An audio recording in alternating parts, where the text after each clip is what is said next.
It's still happy hour with John Gaskins, so go ahead, have another.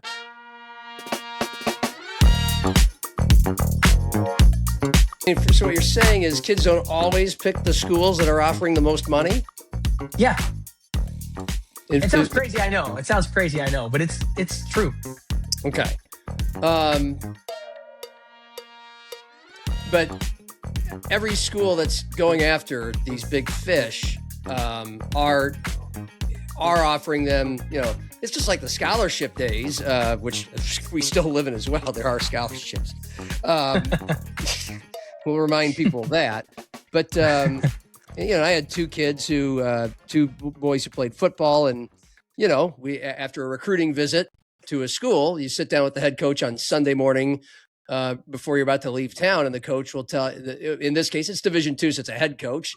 And they say, okay, we'd like to have you come here. Here's what we're offering. And, and it was as in what kind of scholarship. And, it looks like you qualify for an academic scholarship. So it looks like, we don't have to offer you as much of a football scholarship because you're getting an academic one as well, and blah, blah, blah, blah, blah, blah, blah. So, I mean, it's always been a business with money involved. But most kids are told by the schools they're wanting to play for in the NIL world with NIL money. They get offered, and then they go back to the drawing table, and this school X is offering me Texas is offering me this much, Alabama's offering me this much, Florida's offering me this much. That's generally what's happening, right? Through all the big time athletes. Yeah, I'm trying to think back to the portal last year. I can recount a story from our first portal experience as agents. We had a couple kids obviously in it due to a variety of issues, and it's similar to high school recruiting. They were getting offered like, hey, here's what we can offer. Here's the money we can offer. Here's 900,000. Here's 600,000. Here's 300,000. And yeah, you'd be correct in saying, yeah, it's like it's almost a money game in regards to like how much money do you really want to make? And the conversations we have with the players is, what are your value system? Like, what do you value? If you want to go make a lot of money, this school has $900,000 to give you, but it's also about education in regards to, okay, not only how you manage your money, like, education, like, you have to pay taxes on that money and stuff like that people tend to forget. But also, like, are you going to be happy there? And we had, there's kids that'll turn down lots of money in favor of the culture. And we've seen it obviously at South Dakota State with, kids turn down money to stay at South Dakota State because they love the culture that's been built there.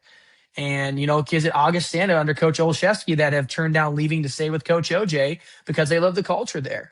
Or it happens a lot more than people think, as kids are becoming wiser, in my assertion. And people are becoming a little more wiser to like, hey, money doesn't always equal success / happiness. And that's where I think, John, and not to continue to dance around a question if I am, but where we come in is we feel like there is a middle ground where you can make good money, have scheme fit, and have a chance to play at the next level. I'm sorry if I'm missing your questions here. I feel bad. No, you didn't there. And, you're illuminating on some things while you're at it. But I guess before I ask the question, I think I'll ask one that a lot of people want to know. What percentage of the NIL money, and I'm talking about your NIL clients going for NIL money at colleges, does your agency get? What percentage of what they get do you guys get? Definitely. That's again, great question. And there's a wide variety of percentages nowadays. I'm hoping the NCAA will regulate and make it where everyone has to take a similar amount. But there's agencies taking up 20%, 15%, 10%. There's lots of percentages out there. I don't want to divulge any of our business, but I will say this: our percentage is extremely, extremely fair and highly competitive with anybody in the NIL space. Because again, not to dance around it, we feel that we build long-term relationship and we want you for the NFL. So why would we want to take advantage of you and try to make the most of you right now if we feel we want to create an intentional relationship? And John, and this is actually a good point to that point. If you go on our website, if you scroll down, there's a testimonial section, and there's kids from South Dakota whose parents have written testimonials on our website that talk about the way we do business in terms of fairness and equity. So, yeah. Well, I mean, for the sake of any athlete out there, but more so for the average sports fan, most of us are not athletes or parents of highly coveted athletes working with agencies. I'll happily direct them to your website. Just again, learn more about this process and what it's like for these kids that you guys deal with. So, what is that website? www.csgathletes.com. Letter C, Okay. SG, and athletes. And then on social media at CSG Athletes, Twitter and Instagram. Yeah. So, I want to go back to near the beginning. We were talking about CSG and this agency, and you're quite aware of how nasty the industry is. And as I mentioned at the top, scumbags, slimeballs. That's the overall impression of NIL agents. And again, you're a scout, not an agent, but you're in an agency, and you're part of you're a big part of the process of finding the clients for these agencies. And these agencies wouldn't exist unless you guys all make money and pay your bills, or else you wouldn't want to be in this line of work. So the athletes do make money for you. What, first of all, about the industry that you had heard that is nasty that you wanted to avoid? What are some of the horror stories or examples? There's plenty that people can read out there, but what specifically were you guys looking to avoid to establish yourself as the good guys? Yeah. Sounds corny, but honesty and transparency matter to us at an extremely high level. Transparency and authenticity. Like at the end of the day, John, I get it. It can be nasty if you allow it to be, just like anything. If I have a problem drinking too much Mountain Dew, it gives me a gut. Like anything in excess is bad. But we want to come in and be extremely authentic and honest and transparent and provide wise counsel for long-term stewardship. So what you're saying is that the nastiness in the industry had to do with a lack of transparency? Like, what are some examplements of lack of transparency that you've heard about? Okay, yeah. Well, without naming any names, not going to throw mud, because we want to only talk about what we do well. We don't want to knock anyone else. We just want to glimpse. I've heard stories of kids getting overpromised, like, hey, if you come to our agency, we're going to give you, you're going to make $600,000, and they're telling this to kids that are sophomores or juniors in high school, and you can't make those promises because you haven't had those conversations yet. I know college coaches don't have those conversations at that age, and getting these kids committed to these contracts, and then in the contracts, there's always little small fine print in there, and these contracts that these people give out to these families, and families oftentimes don't always do a great job of looking over some of those things, and they can be missed, and they can get locked into contracts that they didn't realize were as extensive as they previously thought. I'm trying to think of other examples. Sending kids to places, like convincing these kids that, oh, this is a great fit for you at this school because of da-da-da-da-da, and which is not the truth. And they're just trying to make the most money off the kid. And that was the highest bidder. And the kid gets locked into a school and doesn't fit him, and he ends up fading into the darkness. I can think of a player right now that happened to that would have been probably an NFL player if he would have had good counsel, and he ended up having poor counsel, and it obviously torpedoed his career. We oftentimes hear about stories of kids that have made it, but there's a lot more kids that don't make it because of poor decision making and poor stewardship of their career. And that's where I feel like we come in, because we feel, obviously, John, I am probably the least cool guy in our agency. But I get to learn every day and glean wisdom from guys like who've been doing it for 40 years in the NFL and have represented all pros and Hall of Famers like Tom Mills and Drew Pittman are legends. Tony Dungy, last thing I'll say, Tony Dungy did a call with us, 8 months ago, right when we started, 9 months ago. And he said, the way you're setting this up, it'll take time. But when you get it set up, the message will resonate in the space. And we have seen that come to fruition times 30. It has resonated in the space. Yeah. So I think, I think that covers it. When you keep hearing that the industry is nasty and some of these guys are slimy, and you've mentioned why you guys are not that, but it seems to me that whatever you want to call it, in the sense of the nasty part of the industry, I get, dancing with the devil, necessary evil, whatever it is. I mean, let's talk about things from the schools side, the program side, at the major league level, Big Ten, SEC, I'm sure Big 12 now as well. They all have general managers. So who are you dealing with from the agency side when it comes to negotiating offers for your clients? General managers, head coaches, And then at the lower level, like SDSU, I'm guessing head coaches directly. Well, we're really fortunate because of, again, having Tom and Drew and the respect they've known. They know all these guys because when they got in, these guys were young scouts. So we typically deal directly with the GMs and then head coaches. I mean, this last year in the spring, I was on the phone with a lot of head coaches at different schools, having conversations about kids. And then lower, the FCS level, Tom has a great relationship with Dan Jackson because of Chase. But we have a great relationship with Dan Jackson and Tyler Rice at SDSU. They do a fantastic job. USD, I know that I have not had a chance to meet Coach Vitson yet, but I've heard great things about him. And then the basketball space, Coach Eric Peterson is fantastic. The job he does down there is world class. And then Brian Peterson at SDSU, same thing. I think our state, not to continue to go off chart here, John, but I think our South Dakota schools, we're very lucky in our state to have a lot of great coaches / people, OJ at Augustana and Cody Schilling at Augustana. Like, we have a lot of great people in our state that are working at these colleges. So side note there, but we are very lucky as a state. And that, like, so how, we talked to them. How does it work with them? Whether from you, the talent evaluator that says, hey, I got this kid, because they're evaluating talent as well, and they have assistant coaches evaluating talent that they might want to, they're going to the football games, they're watching a bunch of film. But when it comes to you working with them, first of all, it sounds like they all want, to a degree, your help as an agency to land prospective players that will help their teams. So how does that first conversation about a potential athlete that you maybe have talked to, they want to play for that team, or an athlete that you haven't talked to, but you said, hey, there's a good one out here. How does it work, the communication initially with coaches? Because we'll keep it here in South Dakota. Let's go to South Dakota. Yeah, South Dakota.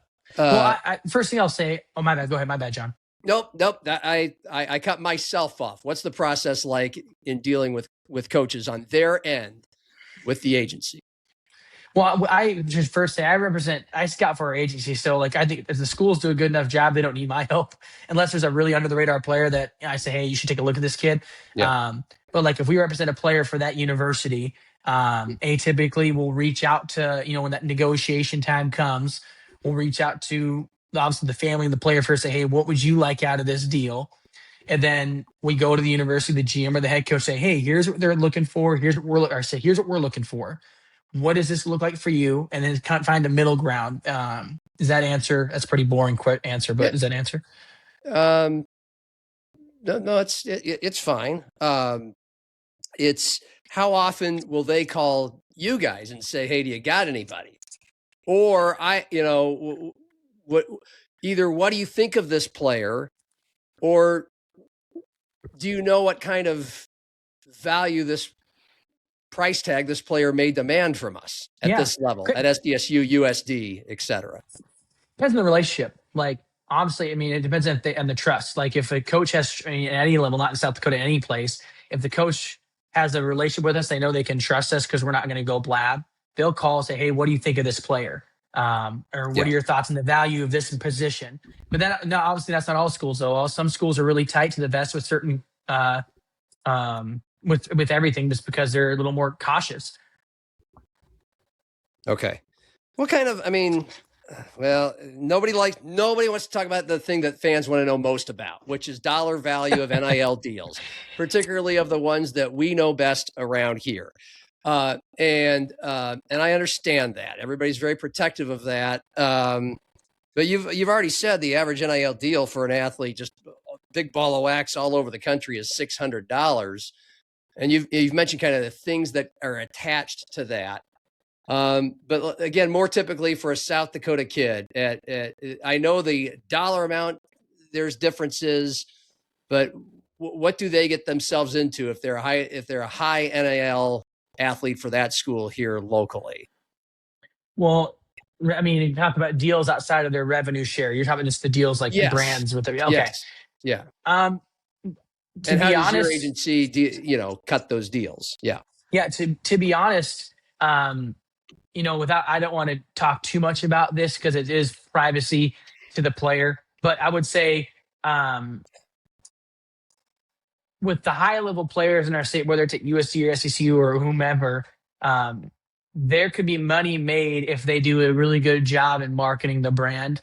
And that money can be anywhere from, like you said, a couple $100 to, hey man, if you're proving a really valuable asset for a big brand, you can make, 1,000 plus. But the theory that you're making 50 to 100,000 in just outside deals, that's reserved atypically. We heard this from a very well-known brand beverage company. The average, person, the average athlete making, 50 to $100,000 in branding is like 3 or 4 of them in the country. And they're all the ones you'd imagine, like the Arch Mannings and the big names with the big followings. Even the star players in our like Midwest region, whether it's Minnesota, South Dakota, Iowa, you name it, aren't making as much as people would think. Okay. Do they have to be attached to name, image, and likeness? And I'm not talking about the South Dakota kids, but just like in general, is there a rule that you have to have a name, image, and likeness deal where you're endorsing a product as a college athlete? Are there in some cases it's just money beyond the revenue share that they're getting from the school? What kind of rules and guardrails are there to uphold what this being allowed to happen happens? Well, this is going to sound politically correct, so don't hate me too much here.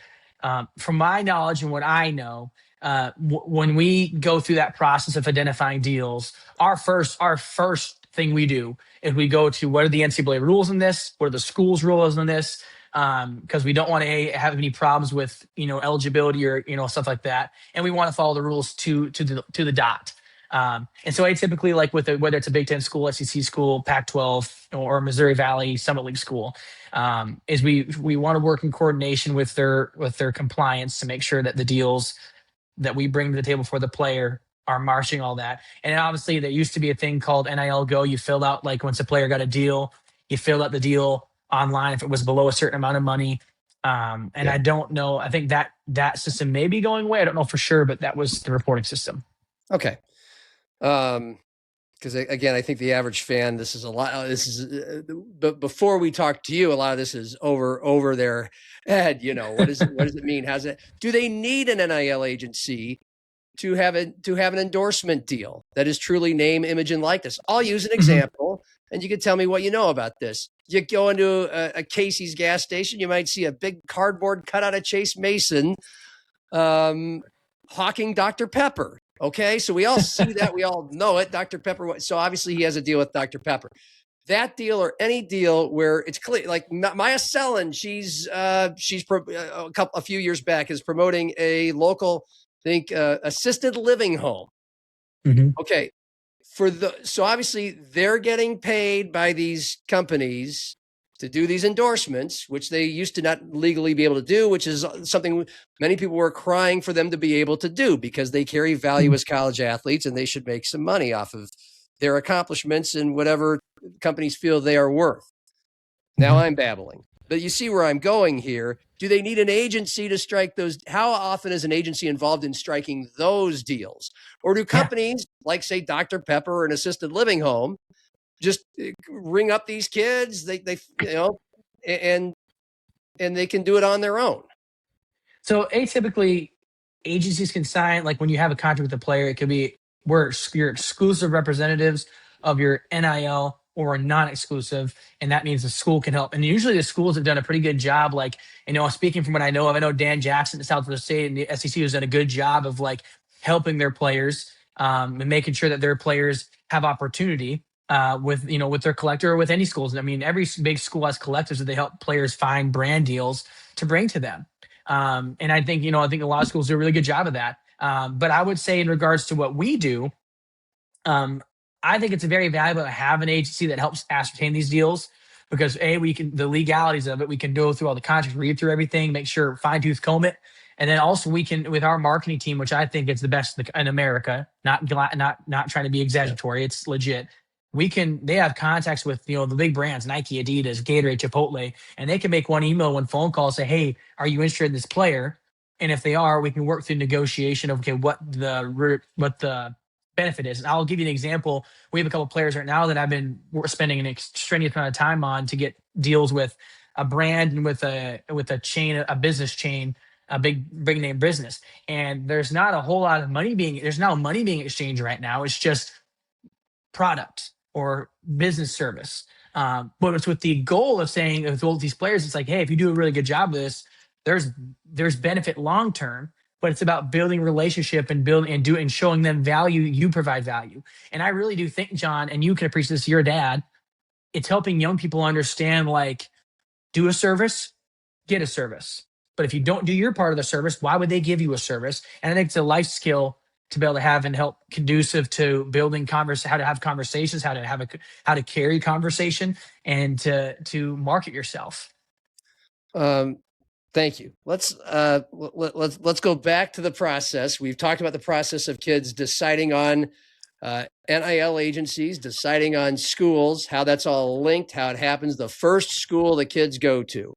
And, we want to kind of maybe hone in more on our colleges here, the Jacks, the Yotes, D2s like Augie and USF and Black Hills State. The athlete has been at the school for maybe just 1 year, their freshman year, maybe 2 years, whatever year their breakout year is. And they are all conference, maybe all American. And we all know that the big power conferences are watching for them to see which athletes can help them as transfers, knowing that they're going to make a lot more NIL money at those schools. And so how does that process work once an athlete is crushing it? Does your agency seek out athletes that are crushing it to see if they are interested in you helping them get to that Power 4 school and the best possible NIL deal? Is that part of the agency's job? Is that part of your job as a scout? Yeah. I take a lot of pride in we beat people to the punch in regards to, we know the player's going to be good before they blow up. So I take a lot of pride. We're usually there already. I cross fingers, knock on wood. That's what we want to be. Yeah. But in the idea, in the spirit of the conversation, if we weren't there yet, and say like a player at SDSU is having a monster year, because as we've known, there's been a lot of those players have had monsters years.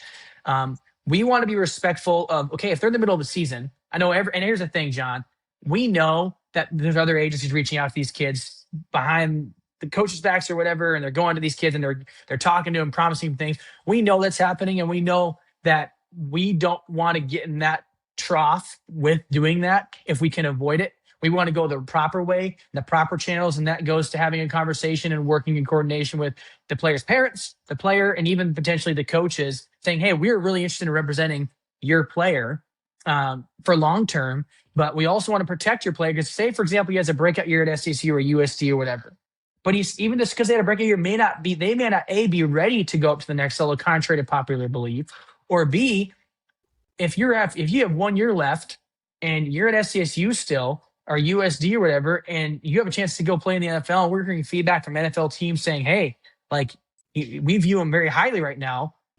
Why would you want to go risk that at a bigger school? Yeah, you make some money, but if the situation isn't perfect, why would you risk that? And so we typically will say, hey, like, maybe you should consider staying if it's what's best for your long term. But I try to avoid I saw it being shady, going behind people's backs to gain leverage. I try to always do things very transparently, and I think I speak for our entire agency. That's the way we want to approach things. But by whose backs are some agencies going behind that you try not to go behind? Are you talking coaches? GMs, universities? And it doesn't mean everything's. It's not like in one size fits all. Like sometimes if there's a player we want to represent for the NFL and he's in his junior year at an SEC school, I'm going to reach out to him and say, hey, here's what, and usually my message is very simple. Here's what we do.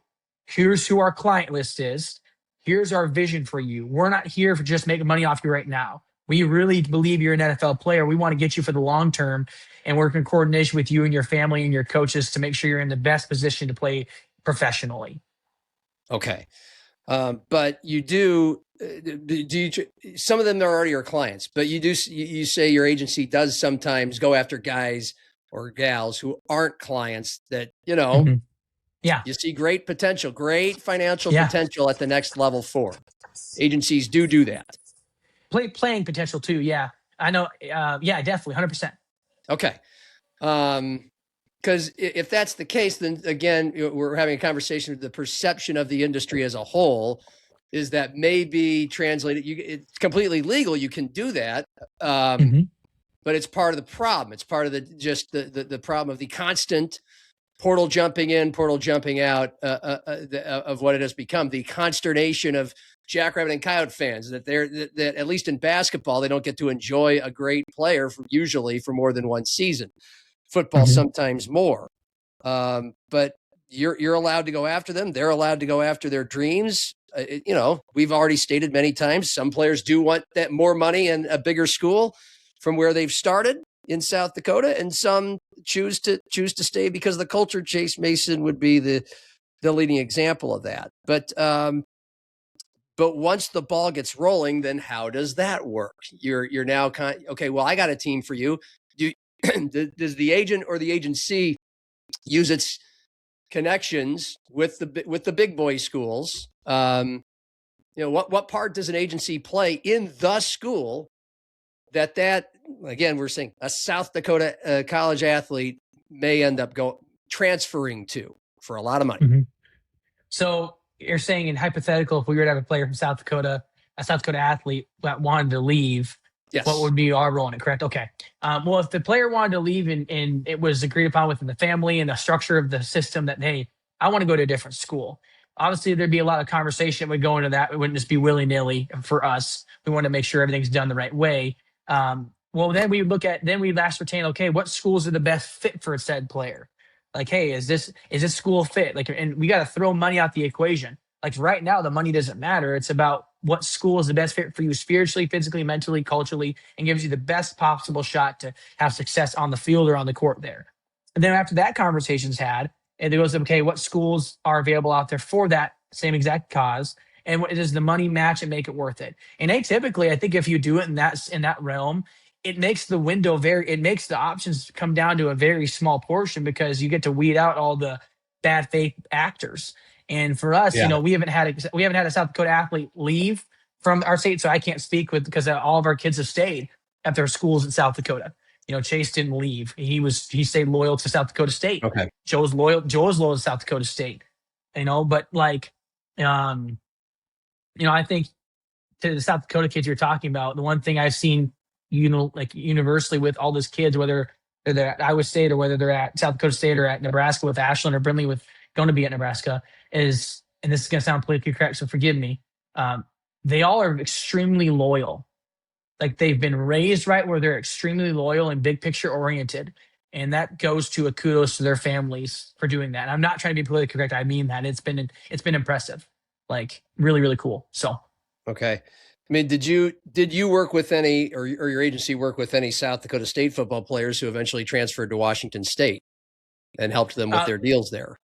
They were already, so when we got going, that was already done. They were already at Washington State when the time we were involved. Okay. So, the coaches, we'll go back to working with these local coaches. Dan Jackson brings in a couple of D2 guys every year. So has USD the last few years. Do they come to you and your agency? Are you part of helping them scout and find, or at the very least, land, if they've already scouted and found for themselves who from Division II, NAIA, they'd like to see transfer up and help their team immediately? How does that process? In what way can you guys and have you guys gotten involved? We haven't. They don't come to us and that stuff. They don't need our help. They do a good job themselves. So yeah, they don't come to us. But do you guys help the players get the best possible NIL deal from Division II to an SDSU or a USD? We haven't had that situation come up yet. So if that situation were to come up, there'd be conversations with said coach, whether it's Coach Vitzum or Coach Jackson or whomever. Okay. Is that something you're looking to do or would like to do? If the player's good enough, absolutely. But then if the player has to be good enough, I think, it's in regards to the local university, South Dakota State, University of South Dakota, or Augustana. I think Augustana does a really good job because there's players every year that are getting smells around the NFL. And I know a lot of scouts that talk about Augustana, or, whomever.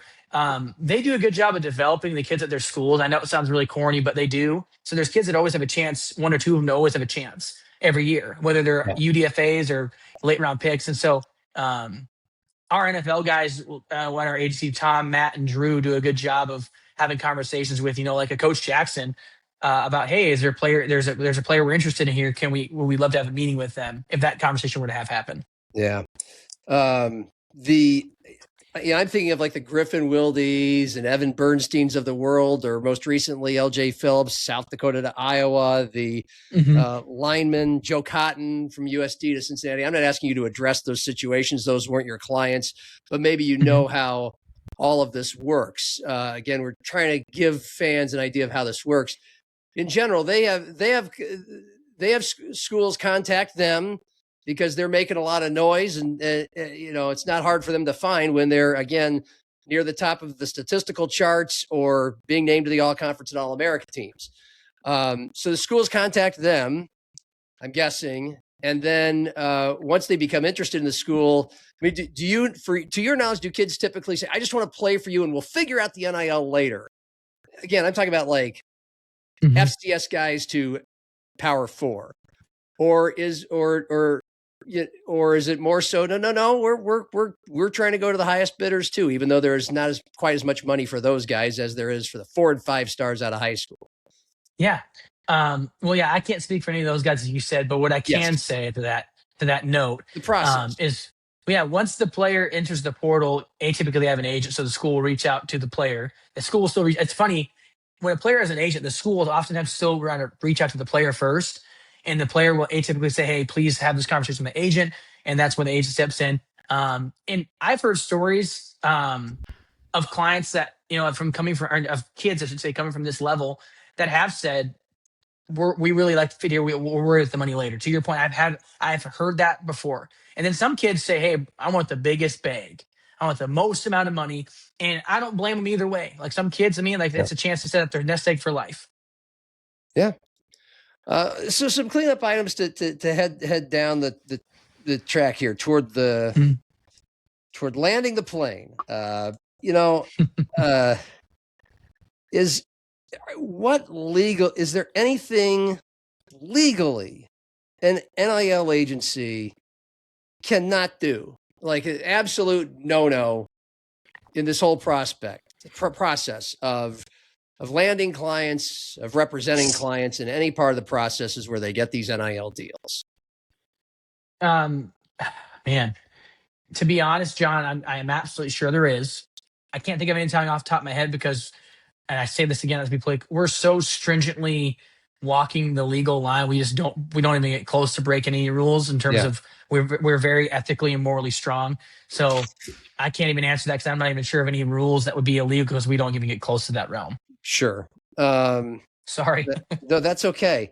To you, just as a scout, back to your role in finding players, and not just in your days with this agency, but maybe in the days before where you said you were, you were just scouting and evaluating players as a side hustle, not even getting paid for it, helping kids get to colleges. To you, at what line is appropriate contact in talking to players, initializing relationships with them?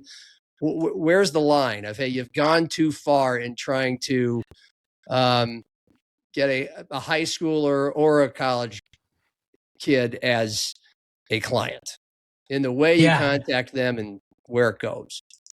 I just had this conversation yesterday with a scout from a SEC school about how crazy the industry had gotten, where there's kids that are 13 and 14 years old being asked to make financial decisions and commitments and all these things. And it feels odd and wrong almost. But it's the way the industry's going. To me, it's like at the end of the day, if a kid's going to be reached out to, but when you're 14 years old, you're a freshman in high school, it's 90% of the time, 90% comes to you because you're a freak of nature, like athlete. And so, when we do it, I always feel odd right away when I reach out to the player to get a hold of the parent. So I have to get a hold of the parent through the player. And I always make sure I'm very clear when I message them saying, "Hey, I need to talk to your parent first. Like, I like your game, but I need to have a conversation with your parent." I'm not saying it's everyone else does it, but to us and to me, it's about being respectful of the structure. But to answer your question directly, where's the line drawn? I think when you're an 8th grader or freshman, anything below that, to me, it seems a little bit like in the weeds. It's because like you don't know yet, and it's just kind of like let them be kids. Okay. And so if you're contacting a parent, are you going to games or summer club games or high school games and approaching the parent, or do you find them on Facebook? Like, how do you get in touch with the parent if you don't know if you don't know them? I get the number from the player, and I say, hey, give my number to your parent and have them call me, and that's the first contact I need to have. How do you find the player to get to the parent? I'll message him on social media saying, hey, my name is such and such, and here's what I need from you. I said your game's fantastic, but I really want to have a conversation with your mom and dad. Gotcha. Okay. And I think it's only been 1 or 2 players I've had to do that with that are like freshmen or sophomores in high school. I'm like, hey, I need to talk to your parent. And atypically, the parents will call me back right away, and we'll have a conversation. And they always say the same things. We appreciate you because you're not the first person that's done this, and you're the only person that's ever wanted to reach out to us. Yeah. In that process, has there ever been a time where you felt or were told, hey, you've gone too far, or you stepped over a line? No, never. Never, because when you operate in transparency and authenticity and you have legitimacy tied to you, I think people know, like, they know your heart and their value of what your heart and your motives are. And yeah, I never had that happen to me. What have you learned the most out of this process of being being a cog in the wheel of the wild, wild west of NIL, college player, free agency, and free to travel anywhere they want every year? Boy, what have you learned, and even in your case, how have you grown so far in this? John, I could give you a big hug right now for asking that question. It's probably the most important question you ask all day. John, I'm a South Dakota kid, dude. Like, I'm not perfect. I grew up here, and I've had to grow a lot this last year. I've been challenged a lot by my bosses to grow as a man, how you communicate, how you handle disappointment, how you had to be told no, how you handle being told yes. I've grown a lot and I've learned a lot, and I've been really gracious and I'm grateful for the grace that's been given to me by college coaches, whether it's Coach Jackson at SDSU or Coach Peterson at USD, whomever, that have been willing to give advice and counsel that, hey, here's the way that you should do this or should do this. And because they value those coaches and other ones that value the way we're doing our business in regards to value system. What I've learned, it kind of goes back to what I said earlier. People don't care how much you know until they know how much you care. And at the end of the day, like, I guess 3 main points I'll say. 1, you could be hyper legitimate while also being hyper ethically and morally strong. And I take John, so much freaking pride in that, because I would say we're one of the only entities in America that has the level of contacts at our level, which is comparative to anyone in the country, but also is super or morally and ethically bound. We love Jesus and we love people very, very transparently. 2, what I've learned is the authenticity. Leadership means nothing until you're authentic. So being hyper authentic and hyper consistent all the time, every time. For you, John, if I'm coach, I'm going after John Gaskin's 5-star athletes, right? Your kids that are studs. I want to be hyper authentic with you as a father and say, hey, here's what I think of your sons, but I don't want to push you out. I'm signing you, because I always tell kids, I told this to Ashton Copel's mom and dad, we're not just signing your daughter, we're signing your family. And we want to come alongside your family and love your family. And I will say this, John, with every player we sign, I think if you were to ask any of them, I think they would all say the same things. What Cash what Noah or what any of our agencies said, we've never wavered. We've been the same person that we were when we signed them. We've been the same person throughout the process, and we've been the same person in the entirety. We take pride in that. And lastly, John, I'll say this: like, it's a job, and I'm every night, and I'm not exaggerating here. I need you to know how authentic I am when I say this. When I go to bed every night, I tend to take about 10, 15 minutes to pray. And it's like, hey, thank God for things and just pray for wisdom and discernment for the agency. And I'm telling you, I'm doing this a year now, and I still feel the same amount of gratitude and gratefulness that I did when I started this. I love my freaking job, John. I get to get paid a salary to love on players, love on families, and help be stewards in my role as they go throughout their careers. And then I get to know that when I go out and advocate for our agency, I know that I'm advocating for something that I believe in fully, that I would have my own kids go to. And then I get to see the success of, like, obviously I haven't met Baker yet, but we have these NFL guys, but I get to see the success of our clients and the happiness. Like, not the name drop here, but like one of our clients is Sullivan Schlumgen at Iowa State, or I mean, I could talk to anybody. There's a ton of them, but and him and his dad and his mom and I or his dad and his parents and I get along great. Like, I have a relationship with all of our families, not just our players. Every one of our clients that you see on our website, I know their families. And so it makes it awesome because it feels like family. And I think, last thing I'll say, that's now I'm on 4 now. I ramble if you couldn't tell. Is I know how that goes. Yeah, I want to be a consistent learner. Like, I don't know everything, John. I promise I don't. Contrary to what you may think. Just kidding. But I don't know everything. I want to be a lifelong learner. But the one thing I do know is that at the end of the day, like, no one's going to love players more than we're going to love them. This is just a fact of life. And no one's going to be more honest and authentic than we are. And we're going to always be truthful. Like, we're not going to always say everything's great. Like, if a player's going through a tough time, we're like, hey, because Tom Mills always says this. Last thing I'll say, I promise. Tom Mills, he's a legend. He always says, rarely is athletics or life a straight line. It's easy to play from the lead when things are going great with the athlete, when they're 5 stars or they're getting drafted first overall, whatever it may be. But who are you when things aren't going great, when you have a career injury or something like that? Who are you? Are you showing up then even when things aren't going great? And I have a litany of things I could tell you this year when things weren't going great with players. And we just said, we believe in you still. Nothing's changed. We love you. We care about you. We're going to walk through this with you.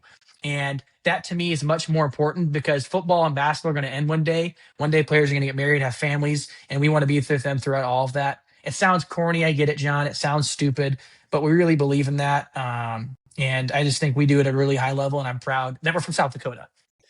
Thank you very much for your time. Congratulations on everything you and your agency have accomplished up until now. And most of all, thank you for illuminating. We hope some people got something out of this to learn how it all works, at least from your agency's point of view.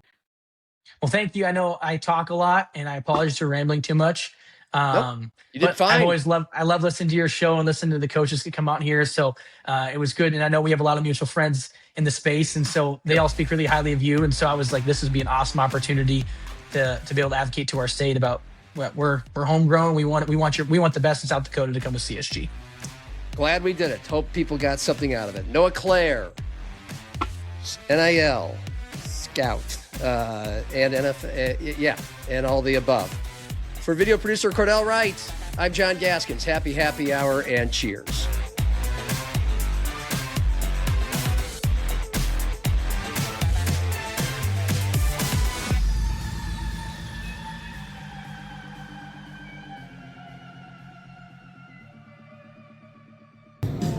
You need anything else, John? No, I think I'm good, Greg. I think I'm going to tap out. All right. Have a good night.